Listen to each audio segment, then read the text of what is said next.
I'm just looking up a couple of things for my research, Santi.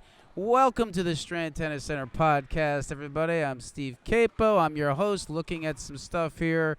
Okay, Santi, so come on, give me a little bit. How's it going this week? It's good. Just chilling. It's getting colder. I like it out.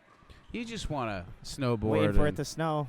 It's snowing a little bit in Vermont. So what's your favorite snowboarding spot in New Jersey or in the Northeast? Okay. Northeast, just anything in Vermont is good.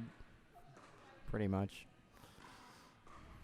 New Hampshire is not bad, but like the mountains are a little smaller, not as much vertical drop. So I try to look for the most vertical drop or the longest runs or the widest runs. Yeah. Everything's like a 4-hour minimum drive. 4-hour minimum drive? Yeah. Is this when you're going to do when you tell me to do the hotel and like drive up in the middle of the night, Vermont, do the hotel overnight? Yep. You know, I hate to talk personal. What happened to that girl that you were going snowboarding with? We're just friends. I don't really want to be anything more than friends. But you still communicate? Yeah. We're still like Do you guys hang out at all? We used to hang out a lot more, but not as much now, so yeah. Santi, you're a master at relationships. Yeah, it's amazing I'm because you can know how to drift away. Yeah. And just they fall in love with you too quick. Yeah. And you're like, listen, man, I need to be unfettered. Yeah, I need to be free. Yeah, exactly. Exactly. Santi, we call him Gigolo Santi. No, we don't. That's so funny, Santi. Yeah, well, that's good, though. You seem to be generally happy. Yeah. Generally. You like the new apartments that went across the street? They look nice. I didn't go. I was going to go look at them. Go check them out. They're expensive. Did you get a price for them? Online for like a one bedroom is like starts at $3,000.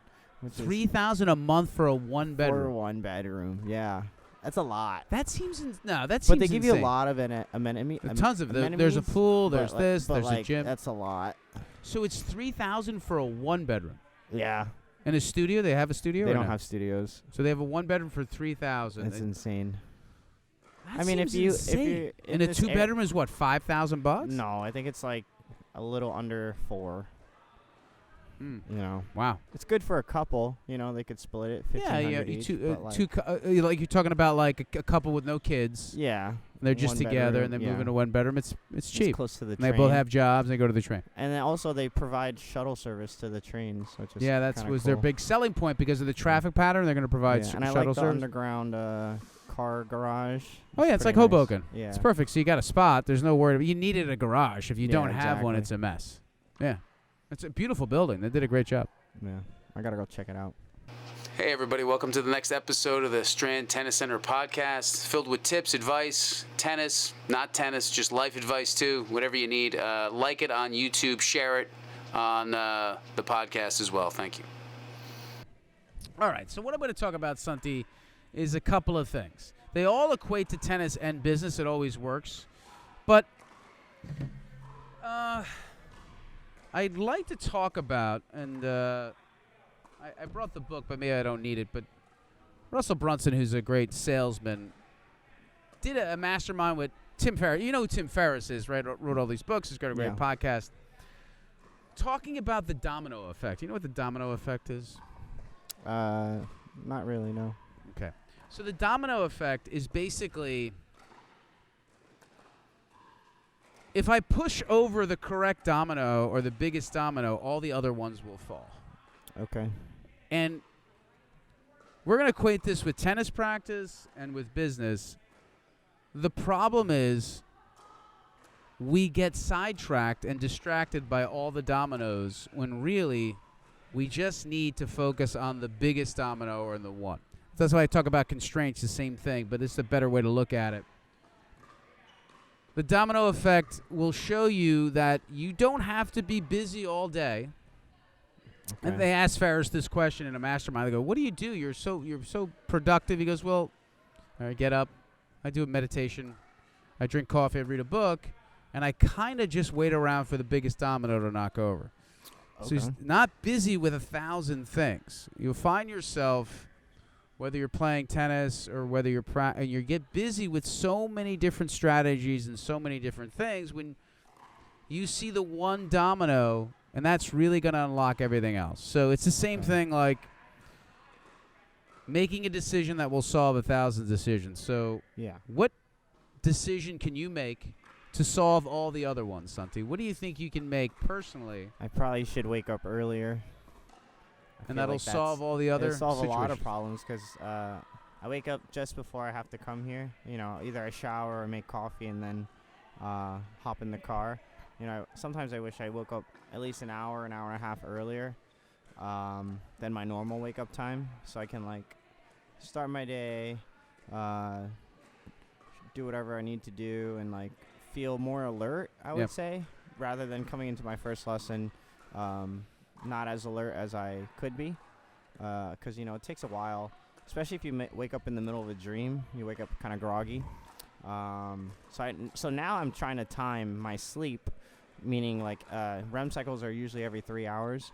So I'll try to do like a 6-hour sleep. If I sleep at 7 hours with 7 hours to my wake up time, then I do notice that I feel worse. So I'm trying to like feel it out, science it out, and that's probably something I can change. So do you think, you always talk about that your job is not your life, you have other things you're interested in, but if you're just getting up for your job, then it becomes your life. So I look at it this way. It should just be part of your day. So you get up and you have other tasks that you want to do, and your job is part of that.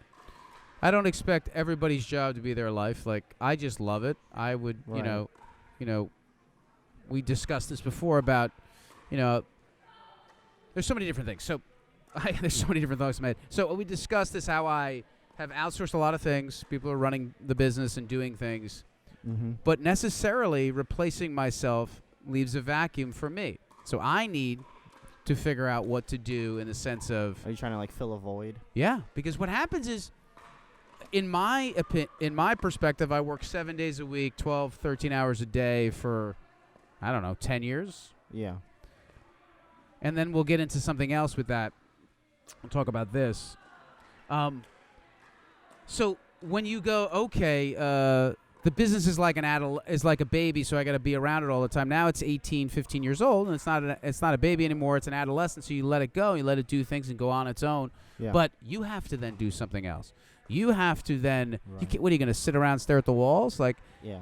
Anthony Robbins said that, you know, you sell your company and you go on vacation for 2 weeks and you lose your mind. Like, you can't, I'm just not built that way, right? I need to be, I'm very curious, always need to learn. I'm always learning and growing and trying new things. So doing new things with the business, yes. I'm doing it more on a kind of visionary scale, so to speak, instead of the day-to-day operations. But we got into this because you need to fill the vacuum basically with your day of all the things that you want to do and just make work part of your life, and you'll be a lot happier. So if you get up at, say, what you came into work today, what, 2? I got here at 10:30. 10:30.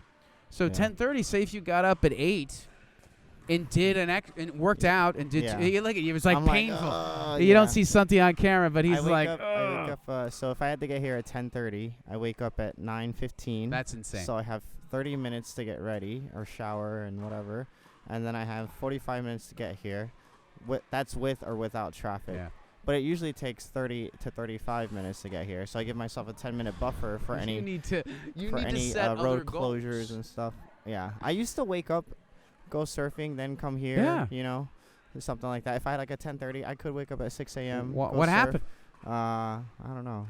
It ebbs and flows. So the big thing is you don't judge it, but you realize that if you like the happiness scale, you're happier when you do that, right? Yeah, definitely. Correct. So it's not. Happiness is not a mystery. It's figuring out the day that made you happy and just stringing those together. It's just this is all bullshit, all the rest. So if you go, whoa, what was my happiest day? I got up, I surfed, I did some work, I did this, and then I did that. That was a happy day. Well, just rinse and repeat and do that just do more of it. People, and this is what we'll talk about, the domino effect. People distract themselves with 1,000 things instead of doing the one thing they should that'll make everything else go away and be happy. So if you got up at 8, you'd probably be pretty happy. It's a perfect domino effect. So something simple like, okay, what if I just figure out how to sell this one product? instead of me trying to sell 20 different SKUs. Right. It's like In-N-Out Burger's great because they're in Yeah, California and I love Arizona. In-N-Out. They don't give you 35 products to buy. Yeah. They give you fries, a burger, a double burger, whatever, a Yeah. shake. Yeah. And it's incredible because they're not trying to be a master of everything. They Right. knocked over one domino. This is it. This is what you're going to get, and it's perfect. Like Costco's very similar in the sense of not their SKUs. They have less SKUs really than everybody else, but they're going to give you the lowest price Yeah. that is out there.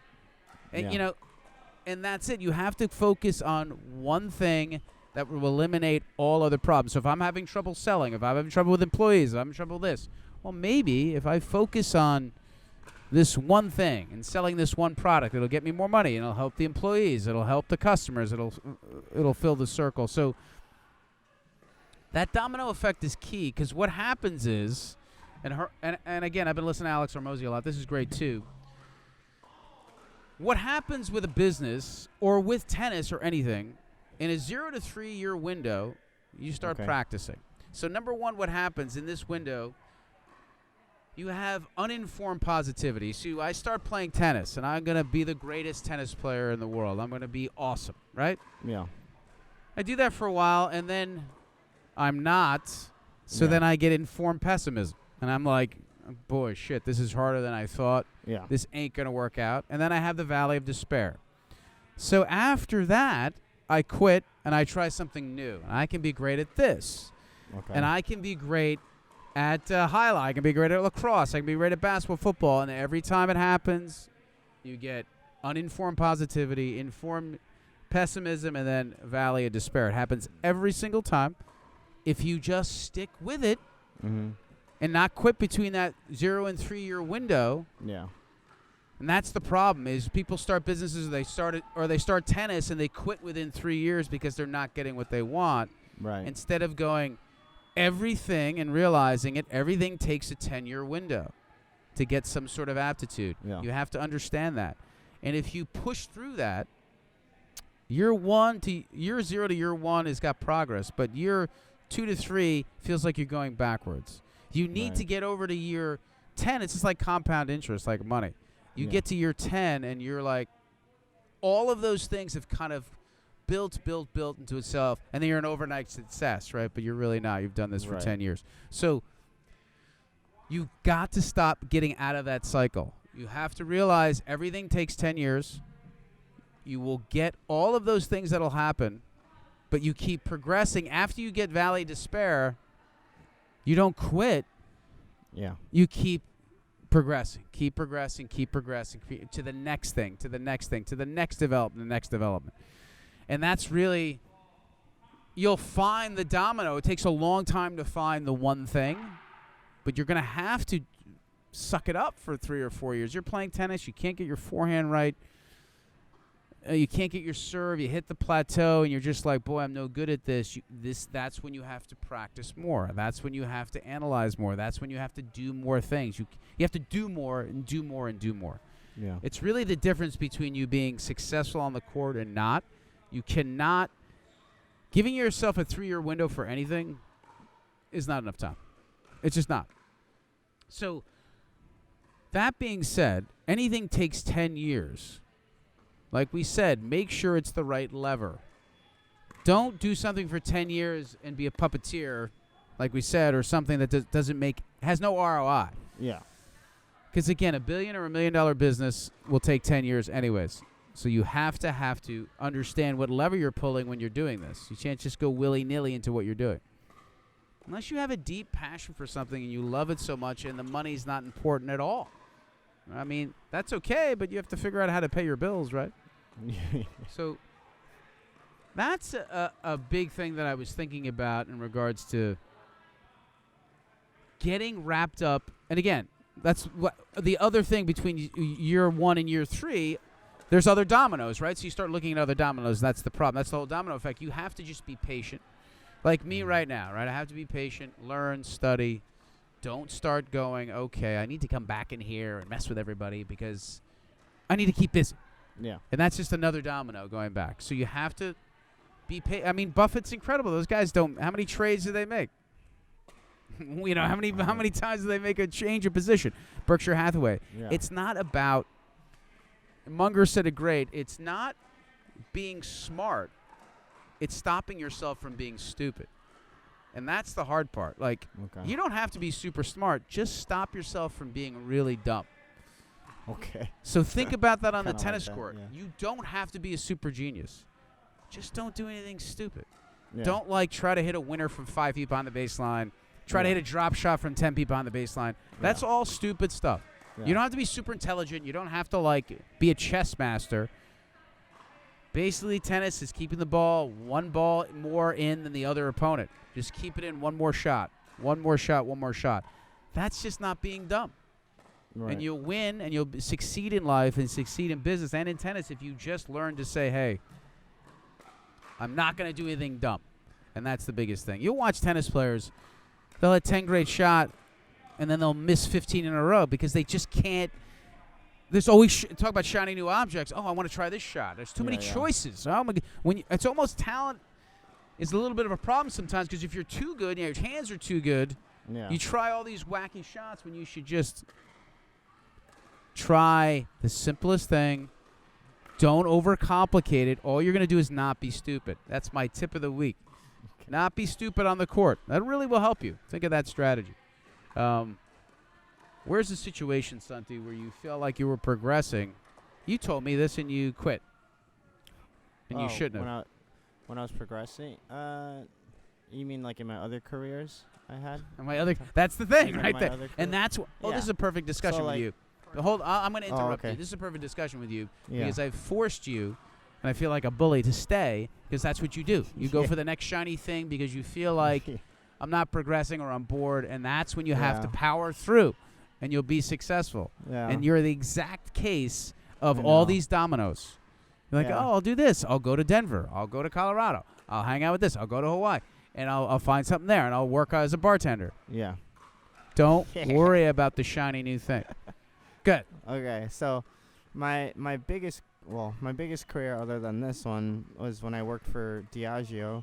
Yeah. Um, Wine distributor, and it right? was- Wine. yeah, liquor distributor, Yeah. #1 in the world. Have every product that you know of, and I did really well. I did like very well, and then I wouldn't say I got too bored. I got a lot of anxiety from it, and then. I got offers from other competitors, you know, like Bacardi, Grey Goose, those guys. Who was trying to get me before? There was like a third place company was trying to get me before as well. And then Jim Beam, Suntory, they were trying to get me. And then I was like, I don't want to do this anymore. I was like, I don't really like talking to these people all day about crap I don't care about. So then I was like, I want to do something for myself. And then, you know, I went out and moved to Denver. But also I feel like it stems also from I had like a really bad heartbreak, so I was kind of like depressed at the same time. So I was like, I don't care about They anything. call I just that wanted to- geographic rehabilitation. yeah, Never so- works. Yeah, it didn't really work either. It took a while. So even when I moved back and opened the restaurant, I was still a little sad. You know, and my mom was like, "Oh, you should invite blah blah blah to your restaurant," and I was like, "No." Oh, your ex-girlfriend? Yeah, my mom, because my mom loved her, and I was like, "No, she has her own life. She has her own thing going." Is she married now? I'm always curious. No, she's not married. She got a boyfriend? No, she had a long-term boyfriend. and Why then didn't you broke up. reach out to her? We talked every once in a while on like Instagram and Snapchat, and Wow. stuff, but we don't like talk. Where does she live? She lives like, I don't know, 20 minutes from me. Santi. Nah, I tried. This Oh, one she's time, not- okay, okay. quick story is she invited me to this, like, she does, like, Rutgers Gardens type thing, so Okay. she, like, volunteers and stuff. Yeah, yeah. Then I went, she invited me to, like, this event that they were having. I got there. I saw her ex-boyfriend walking around, and I was like, and then I got very emotional. I was like, but I didn't even see her yet, so I didn't find her booth yet, and I was like, I'm not going to go. And then I left. I got in my car and left, because I was like, I don't want to deal with this. I was all in my head. It was She crazy. invited you and you left? Yeah. She invited probably like a bunch of people, and but they already broke up, and then I was with her Maybe that was your before. opportunity, Santi. Yeah, I didn't seize the moment, but that's okay. How long ago was that? This was like in the summertime. Reach out to her, Nah, Santi. Come on, we nah. bring lives together here at Oh the my Strand. God. Does she play Yeah. tennis? No, she plays pickle a little bit. I give you a court for free, Santi. Bring her over. Play a you little already pickleball. told me I can use the court if I Tell want her to. to come and play pickleball. I know. Yeah. I'm going to force you to do that. Oh my That's the one God. domino. Yeah. That could be the one domino that And then knocks I'll- everything then I'll over. get How long did you married. guys date? So I knew her throughout college, Okay. and then I got out of the friend zone. Yeah. Nice. And then we dated for like a year and a half or so. Santi, the one So we're domino. friends There for it a is, the while. domino effect. Yeah, it I could know. change your whole life. Remember you said if you meet a woman, it could be Yeah, the I same know. woman, you'd stay forever. You'd move in. We'll see. We'll see. Look at him. Look at him. Nah. Santi, I think you should. Okay. He's No. he's cutting me off now, folks. He's not making me. He's not letting me get in there and help him out. No, that's But- funny. That's basically the gist today. Look up the domino effect. Russell Brunson wrote about it. He's a great salesman. You heard of ClickFunnels. He's the CEO. But he really got that from Ferris. So, all these things you can learn and read about. I just kind of curate a lot of them. Some of them become my own thoughts based on tennis. Because everything kind of equates, right? Do one thing. Don't do anything stupid on the court. That equates to tennis as well. So, again, do one thing on the court that'll solve all the other problems. So if you are getting, again, a simple thing, if somebody's coming into the net too much, take the net away, do the one thing. If someone's giving you high and heavy balls, hit the ball on the rise. Do one thing to take all those things away. So, and again, don't do anything stupid. That's the biggest thing you think. You don't have to be a genius. Just think of the simplest thing to do. Don't do anything dumb out there. Everybody, I hope that works. Look up the domino effect, the answers and the actions. Thank you. Hey, everybody. Hope you like the podcast. Please share it with your friends, anybody that you know, anybody that's into tennis, anybody that's into bettering themselves. Share it.